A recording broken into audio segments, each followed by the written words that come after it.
From Father John Sweeney. At your behest, Bishop Kurt, I am writing this account of the events surrounding the Rodriguez home last winter, and the role I and the late Father Phillips, God rest him, played in them. This testimony is to the best of my remembrance, given the pace with which these events occurred, and the personal difficulties I had overcoming my lack of faith and disbelief in the true nature of what I was experiencing. I need to make a few things clear right up front. First, prior to stepping foot in the Rodriguez home, I did not believe in Satan or demons, or what has been described as spiritual warfare, or any of that. Like many of my brother priests, I was taught in seminary that the devil exists as the personification of evil in different structures, not persons. I learned, and later taught, that the devil, in fact, was most definitely not a person. A year ago I would have told you that we live in a world of symbols, among which the devil exists as a representative reality, not a real and personal one. I say all of this to my shame now.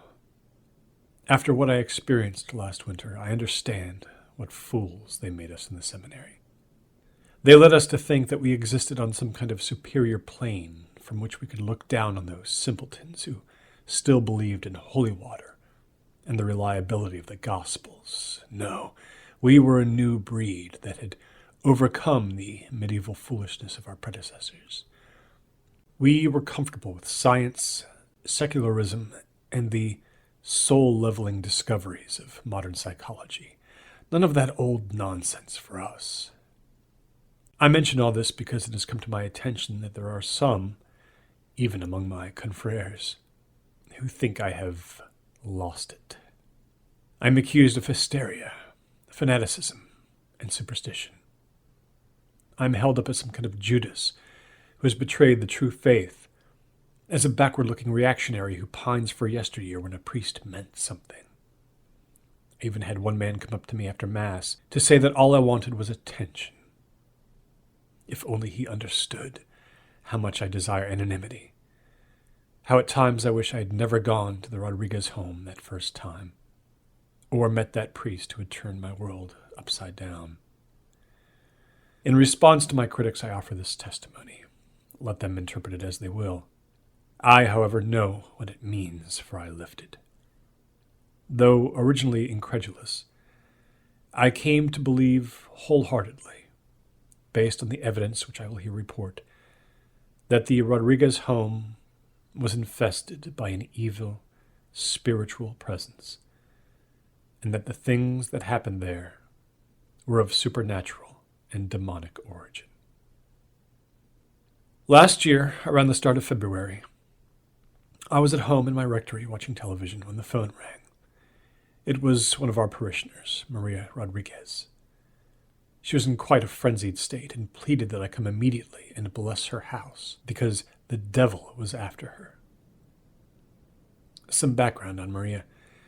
She has been a parishioner of St. Ignatius ever since she was a girl, long before I became pastor 8 years ago.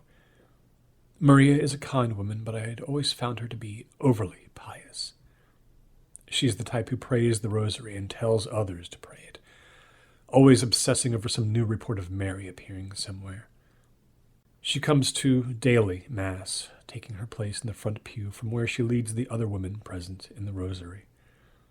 Sometimes I have to start Mass late because they haven't finished. I had spoken to her about this, but she never seemed to get the message. It wasn't deliberate, I don't think. She would just lose track of time. Maria had been asking me persistently for weeks if I could come to bless her home. And honestly, I just kept putting it off because I was already frustrated with her. It wasn't just the rosary thing. It was her constant over-the-top piety. She was a sight to behold with her scapular and miraculous medal, both around her neck over her clothes. She would pray for hours at the feet of Mary's statue, staying in this position long into the evening when I wanted to lock up the church and retire to the rectory. She lit every candle in the creches while praying through her Book of the Dead. So when she called that night, I told her I'd try to schedule a visit for later in the month. I emphasized that I was very busy at the moment and couldn't just drop what I was doing and come to her house.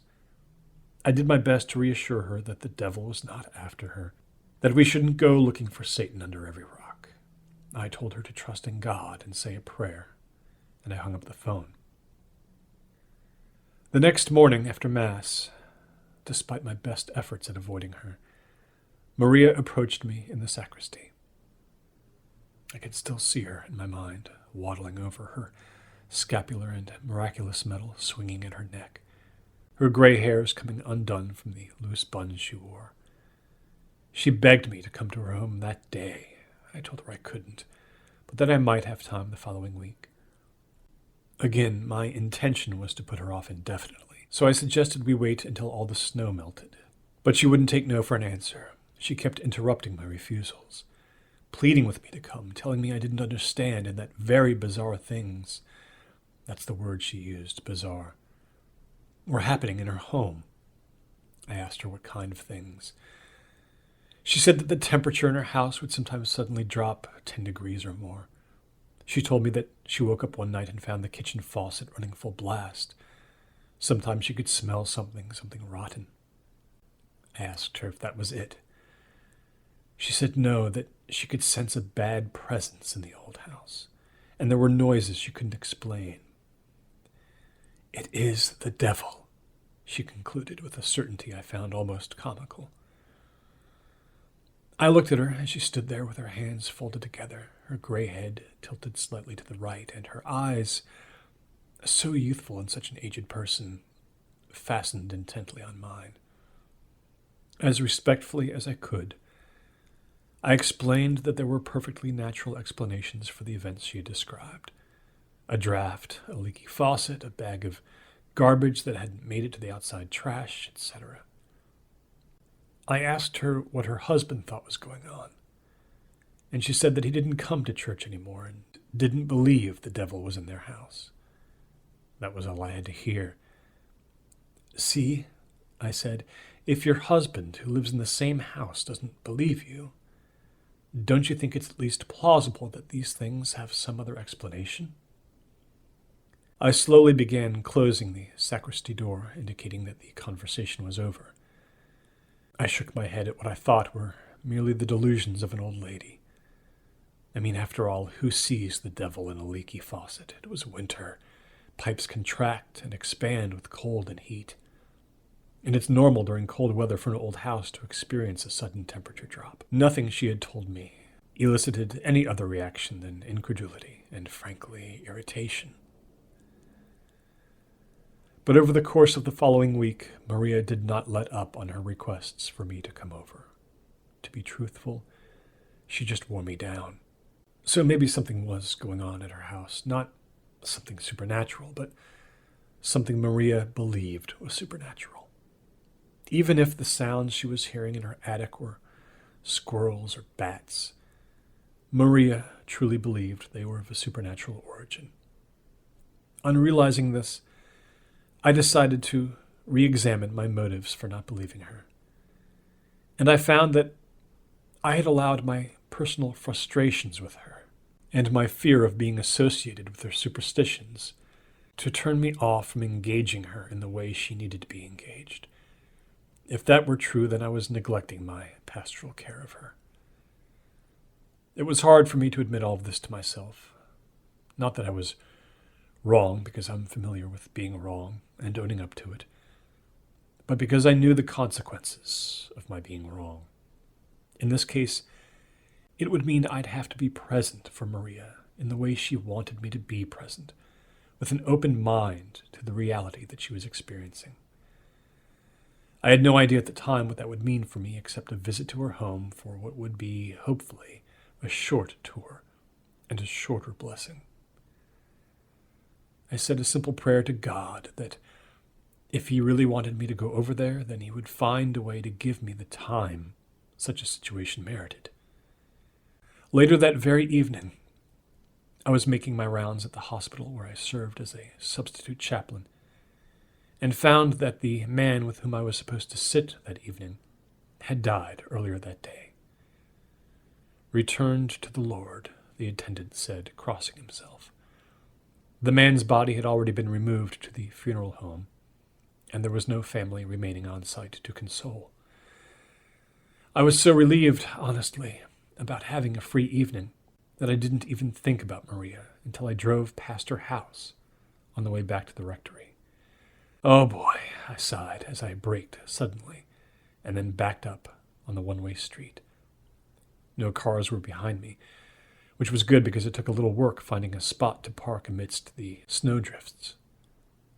I looked at the clock on the dash, 8 p.m. I could see the tower of my rectory over the treetops. Were I to just drive away, I'd be back at my desk by 8:05. I looked at the Rodriguez home and killed the engine. So I was there, my breath foggy from the cold. Maybe my coming this late in the evening would spare me a long visit, at least. I grabbed my blessing kit from the seat next to me, the one I'd taken with me to bless the old man at the hospital, and stepped out of the car, resolved to get it over and done with so that maybe Maria would have some peace. Being honest, what I wanted was for Maria to give me some peace. Seeing the lights on in the house assured me that someone was home. The walkway leading from the sidewalk had been shoveled, but the 4 steps leading up to the house were thick with ice. I had to hold the guardrail rather tightly to keep from slipping on it. Maria's husband, Jose, answered the door. I could tell from what he was wearing that he was working on the house. I told Jose I hoped I hadn't come at a bad time, but that Maria had been asking me to come and bless the house. I was surprised by the look of relief on his face, especially after what Maria had told me about him not going to church anymore. He said he was glad that I had come. I asked him if Maria was home, and he said no, that she'd left to his mother's house in Franklin, a 2-hour drive away. I asked him if everything was okay. He pursed his lips and waved me inside. He had found some things under the floorboards of the kitchen.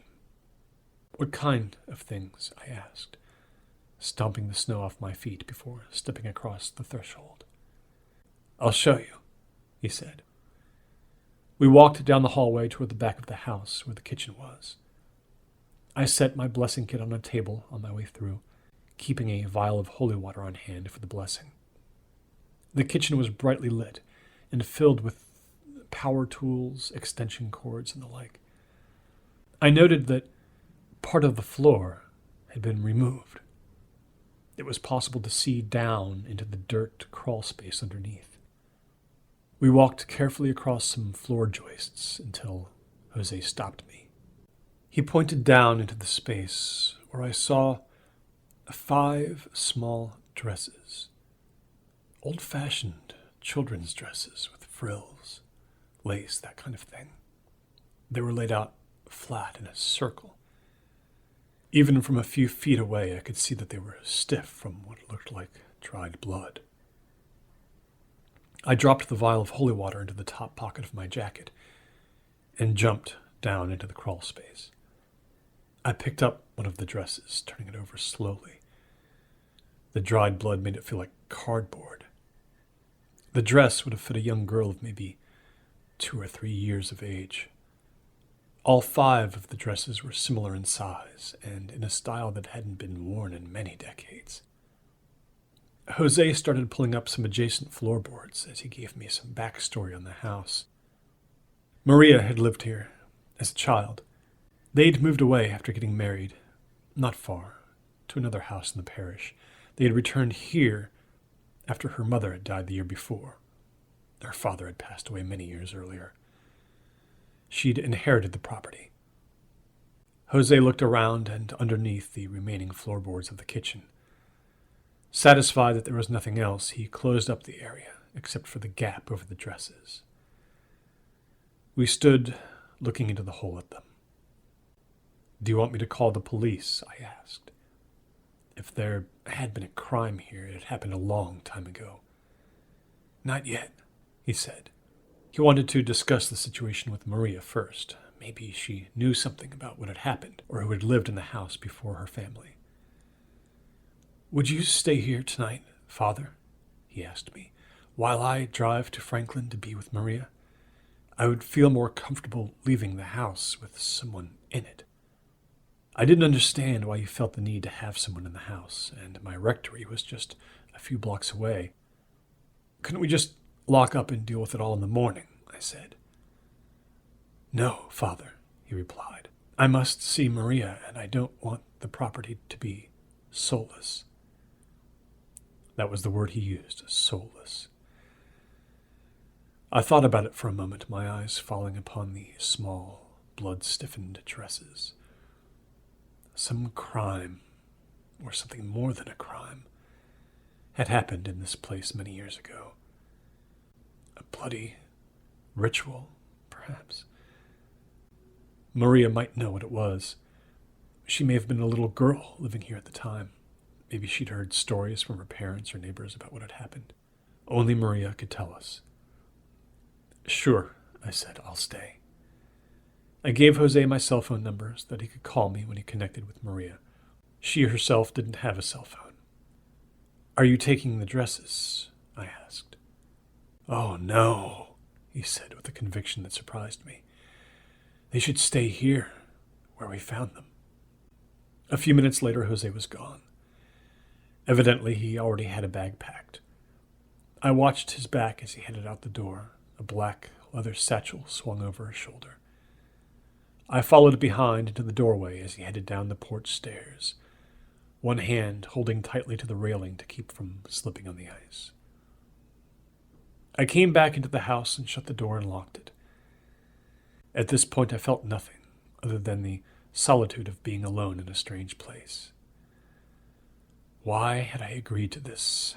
I could be back in my rectory, winding down for the day. I sighed. There was no point backtracking. Here I was, and here I would remain for the night. About 5 minutes after Jose left, I was standing in the hallway drinking a glass of water when I heard 3 loud knocks on the front door.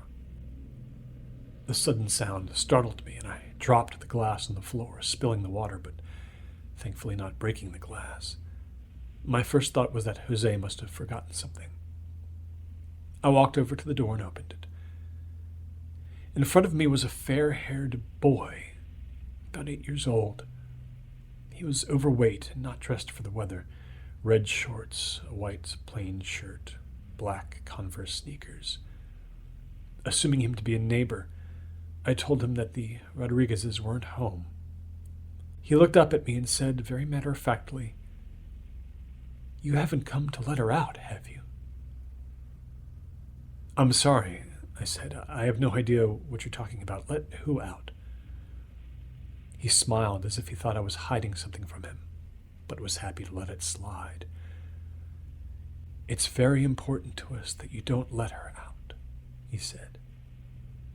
"Are you talking about a dog or something?" I asked. "I don't live in this house, so I—" He cut me off. "Dogs, cats, swine," he said.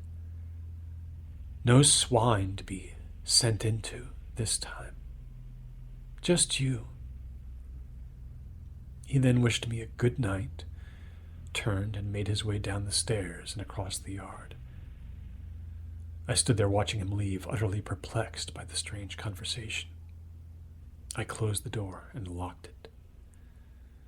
I headed into the living room and turned on the television. The furniture showed many years of use. Some yellow stuffing came through the tears on the couch. The recliner was made of leather, and though worn, looked like a better bed. I stretched out on it and eventually fell asleep during one of those late shows. Sometime after midnight, I woke up feeling stiff. What I needed was a bed. I turned off the TV, went to the bathroom, and then found a twin-sized bed in what I thought must be a guest room. There were 2 twin beds in there. I chose the one closest to the door. I was expecting an uneventful remainder of the night. I would get some sleep, I thought, and then make an early start the next day. We were so close to the rectory and the church. I could head over in the morning, make a quick change in the sacristy, and then preside over the 6 a.m. Mass. Obligation fulfilled, I could then continue with life as normal. But something happened during that night. It began with the worst dream I've ever had in my life. I was lying awake on a bed somewhere in an unfamiliar room. It was the middle of the night. Above me on the ceiling, or perhaps coming through it, was a long, black, indiscernible thing.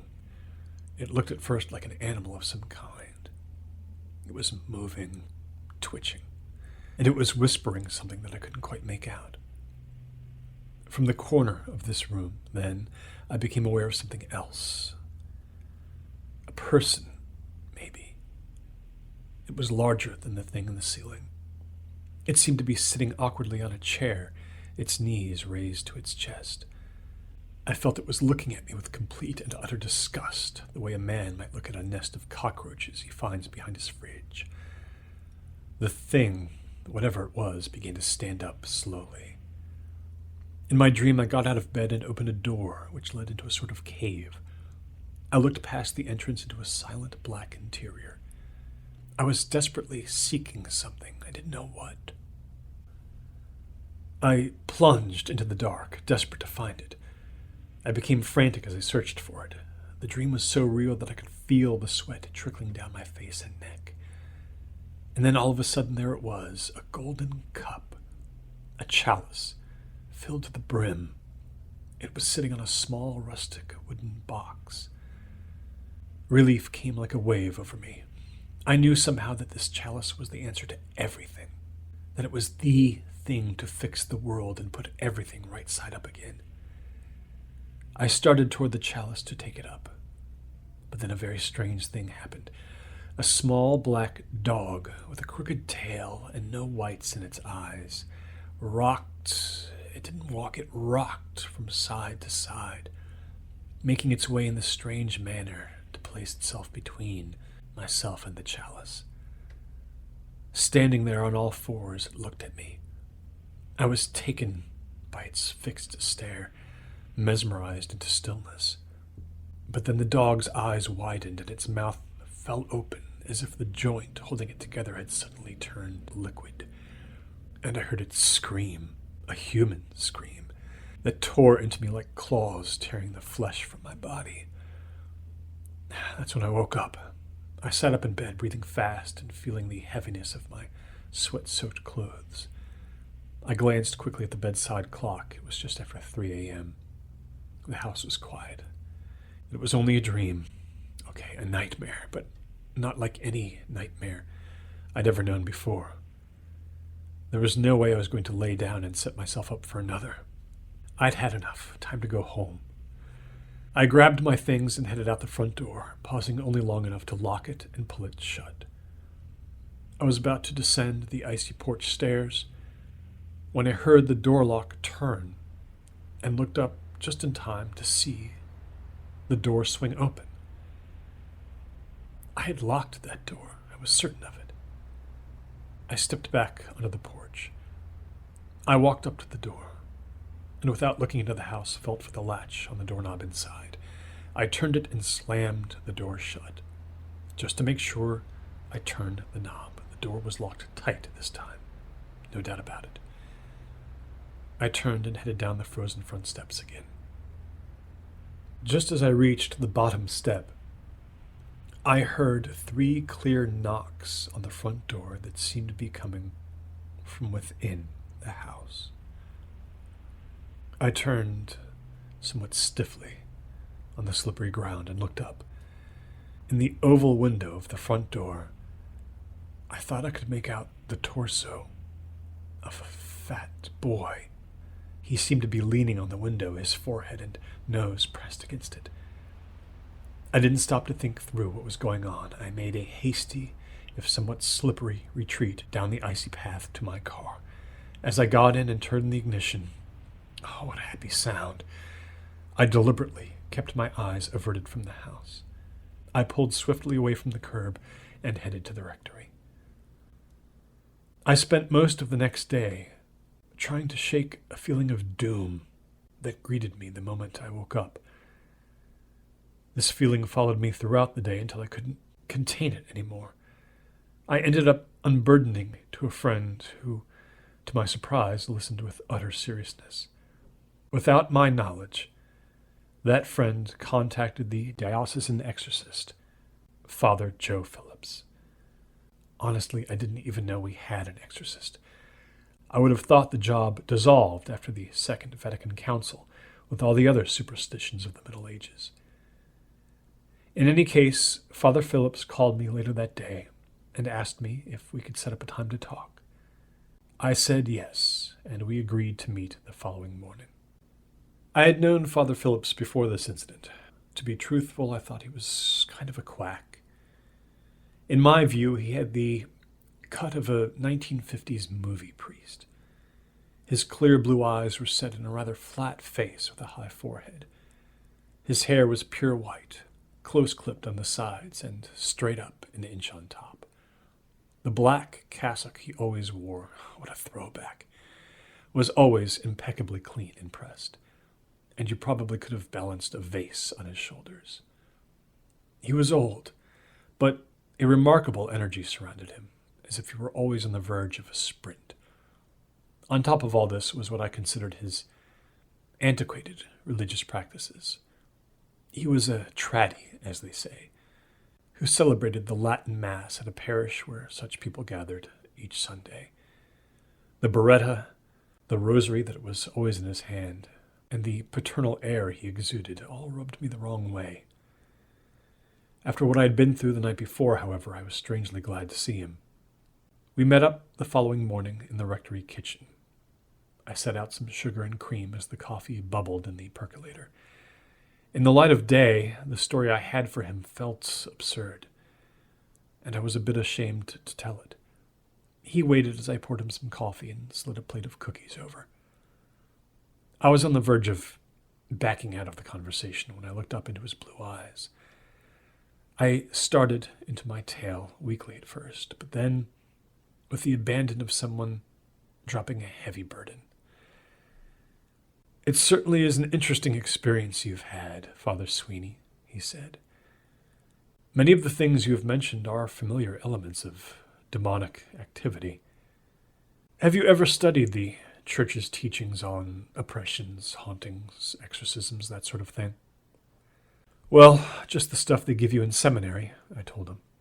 "You know, Father Amorth, chief exorcist at the Vatican, claims he's had many such experiences. But at the seminary, they had us read Father Amorth as an example of how superstition can be an obstacle to a true and rational experience of God. We also learned that the moral of both fall stories, Satan's and man's, is that we should be humble and not allow pride to persuade us that we are our own creators." I looked down at my coffee mug, somewhat embarrassed by the admissions I'd made about my seminary education. Suddenly, being the new guys on the block didn't seem so great. Father Phillips looked at me and raised an eyebrow. "Father Sweeney," he said, "do you or do you not believe in Lucifer?" "I'm beginning to," I said. "Well," he said, standing up, "it's about bloody time." He placed his mug in the sink and told me to follow him. "Where are we going?" I asked. "To work," he replied simply. I reached for my coat as we passed through the hallway and went out the door. Clearly, Father Phillips was a man of action. As we headed to his car, he began to speak of the need for an open inquiry into whether a deliverance of the property from demonic presence would be needed. I'd been so wrong about him. He was certainly no quack. He told me that of the hundreds of investigations he'd done during his priesthood, almost all of the disturbances turned out to have a natural explanation. Only a few had required him to act as a priest, fewer than 24, in fact. But you know all of this already, Bishop Kurt. I simply write it here for the record. I could tell he was preparing me for what was to come. I had a lot to learn in the brief drive over to the Rodriguez house. Father Phillips explained that demonic activity can manifest in a person, an object, or a place.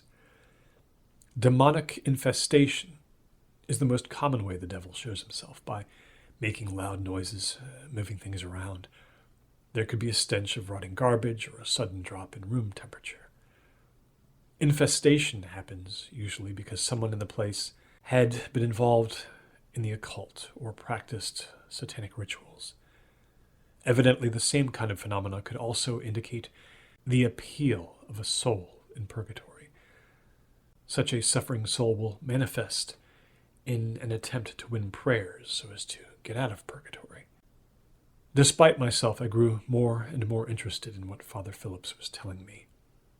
Demonic activity, he explained, gets personal with vexation or oppression.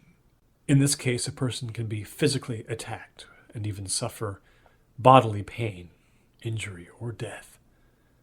Satan's friends suffer such abuse, but also those who are in combat with him. Father Phillips laughed as he told me the story of St. Teresa of Avila being awakened in the night by a belligerent demon looking for a fight. "Oh, it's you," she said, and went back to sleep.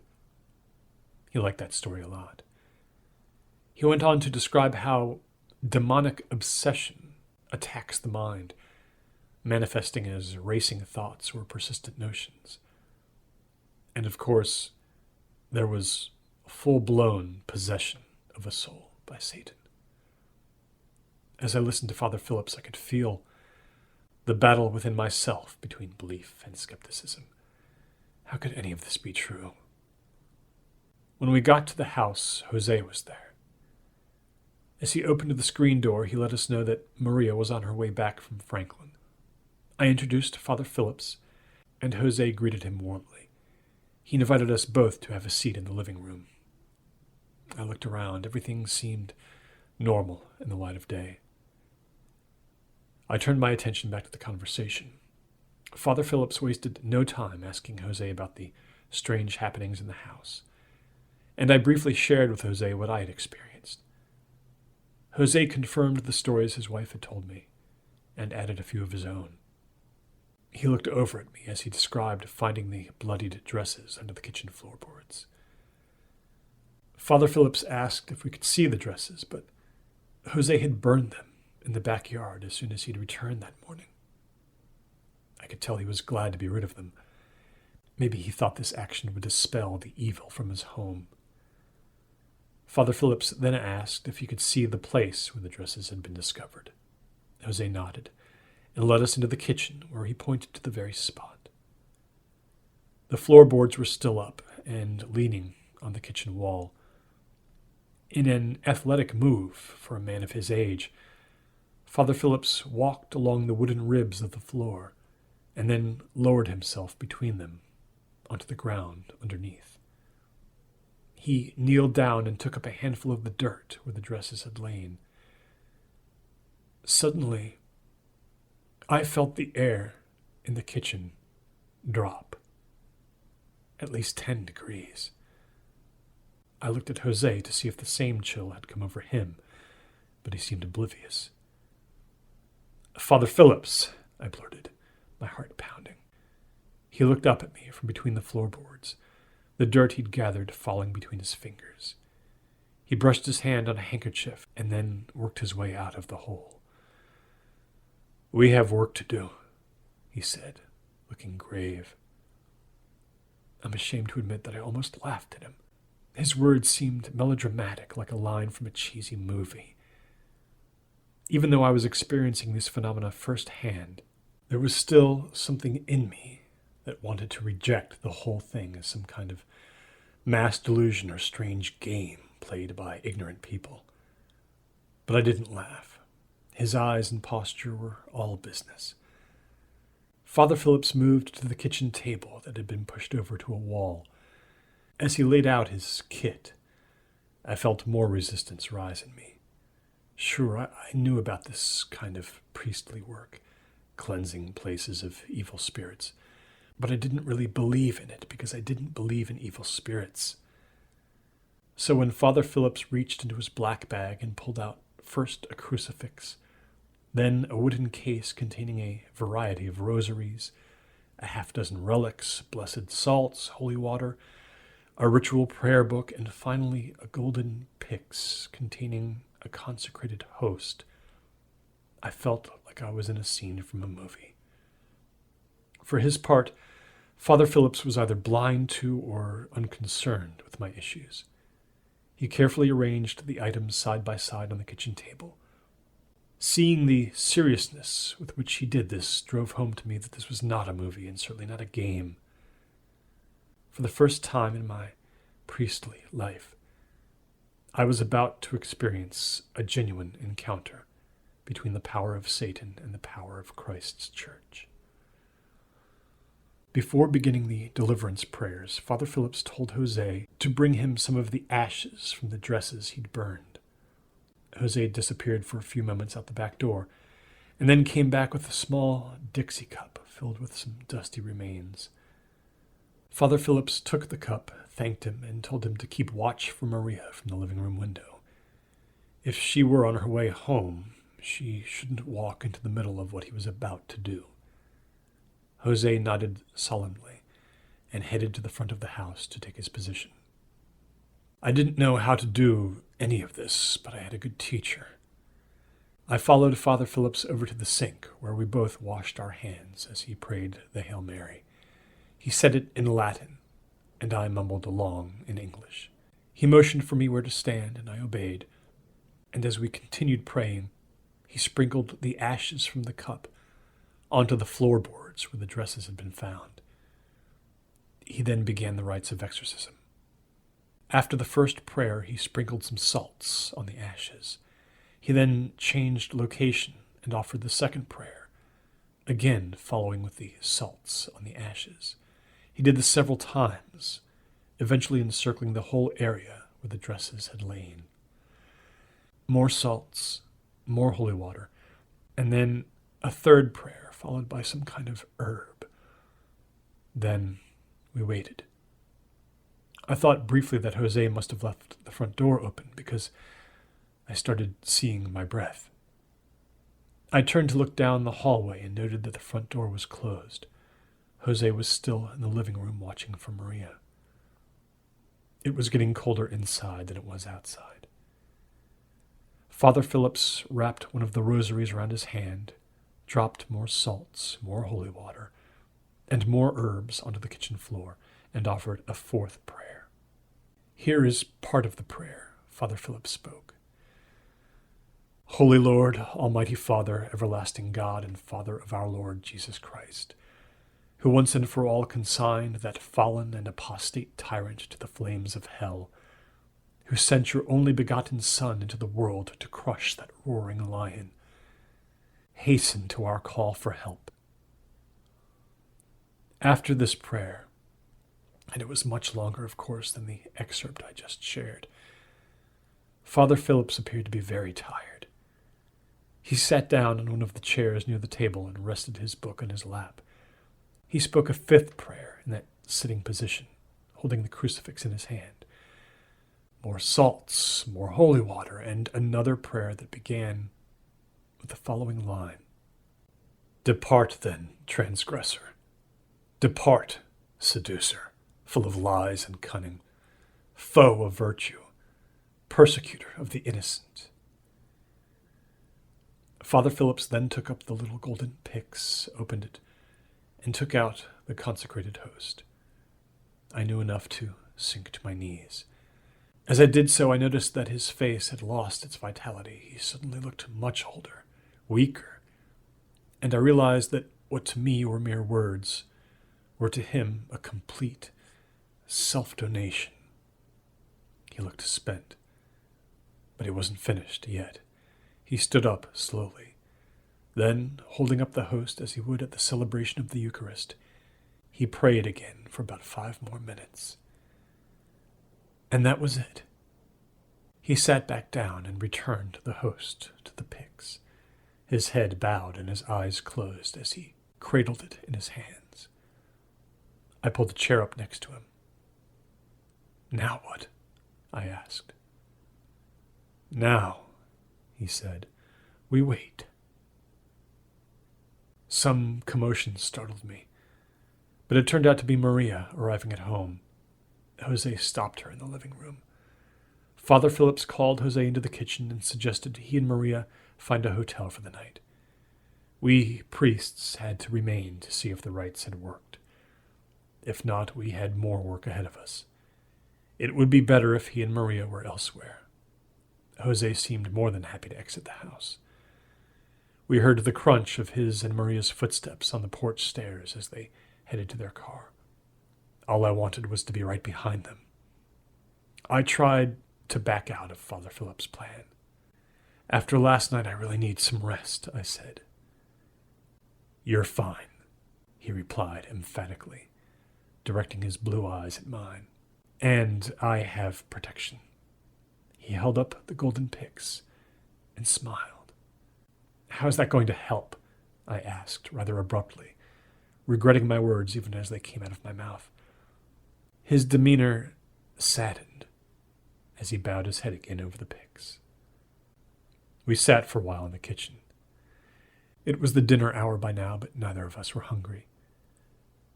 Around 9 p.m. we moved to the guest room and lay down on the twin beds. We stayed on top of the covers like people prepared to rise at a moment's notice. Father Phillips pushed his pillow around a bit, uttered one final prayer in that ancient language I did not understand, and then fell asleep. Just like that. Effortlessly. He told me that we'd have to be rested for what came next. I had no idea what he meant. Around 4 a.m, I understood. I woke to the sound of shuffling outside the room. At first I thought that Father Phillips must have gotten up and was moving around the kitchen, praying again. But a glance to my left revealed that he was still lying on the bed next to me. Asleep or awake, I couldn't tell. I wondered if Jose and Maria had returned. I strained to hear and make sense of the sounds in the house. The situation escalated quickly. I tried to sit up. I couldn't. I was wide awake, but I couldn't move.